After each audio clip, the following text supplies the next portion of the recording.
Executive Chief Matt Slinkard with the Houston Police Department.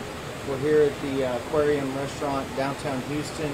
I'll give you a preliminary briefing on what we have right now on this scene this evening. At approximately 10 minutes after 8 p.m., call came in to the Houston Police Department about shots fired at this location and possible victims that were hurt from gunfire. When officers arrived on this scene, inside the restaurant on the second floor in the bar area, unfortunately and tragically, we had 2 individuals deceased and another individual injured. We had one female that was injured by gunfire and is being treated at a local hospital and is in stable condition right now. We have a male deceased on the scene that appears to have been with the female that is in stable condition. That deceased male and the female appeared to be having dinner at the bar. Appears that possibly they were finishing up their dinner and closing out their tab. And there was another male at the bar. That person is deceased on the scene, and that is our suspect in this case. Right now, preliminarily, and we still have a lot of investigation to do, it does not appear that these parties were together. It appears that the male and female on one end of the bar were not with this suspect. The suspect was sitting at the other end of the bar, and from footage that we've seen that will be part of our investigation, this suspect got up and in a very quick manner went around the bar to the area where the male and female were together. That suspect at that time immediately started firing rounds. The deceased male immediately went down. Female was injured, went down as well. And then from the footage that we've seen, this person we know to be our suspect that's deceased on the scene immediately committed suicide with one self-inflicted gunshot wound. We still have a lot of investigation to do.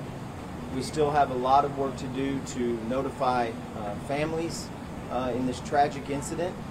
We're going to be out here for several hours with our homicide division investigating this scene. Again, I do not know the relationship of these parties or if one existed at all. From our preliminary look at footage, it does not appear that they were together, like I said. So this could be a stranger incident, and so that's what we're working on right now. We have very little to go on except that footage. We are still trying to speak with witnesses, gather witnesses. Obviously, some people in the chaos would obviously fled the scene, so we're going to be out here for several hours trying to locate other potential witnesses to this incident.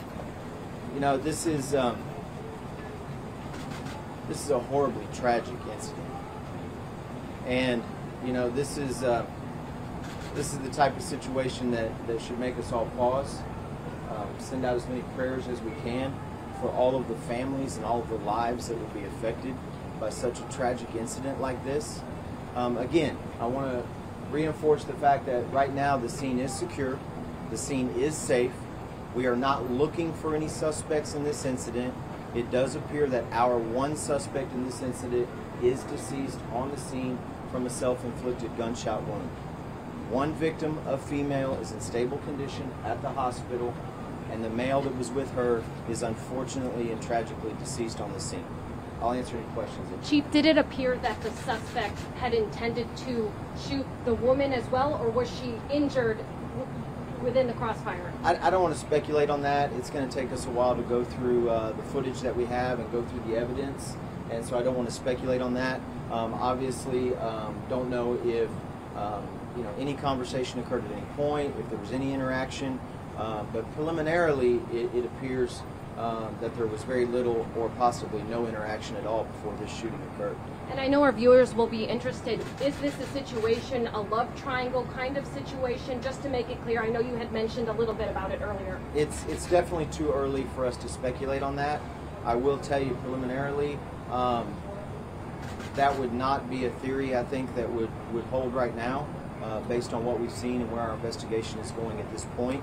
But of course, we still have a lot to uncover and a lot to find out about this. How many other people were present? I'm sorry, here? How many other people were present at the location at the time of the incident? It was not crowded at the actual moment of the shooting.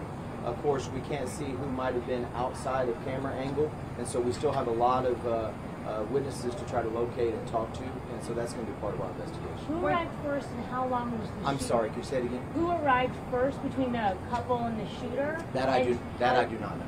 How long was the shooter inside the bar at the facility? Don't know before that. That'll be he part of fired? our investigation. Did he order drinks and dinner? Don't was he know. acting normal? Don't know those details. Or do you know if he said anything? Don't know. All that will be That's all part we of know our at this point. investigation. Were there children around? I don't know. You know, I don't know how many patrons were inside. Don't know how many customers.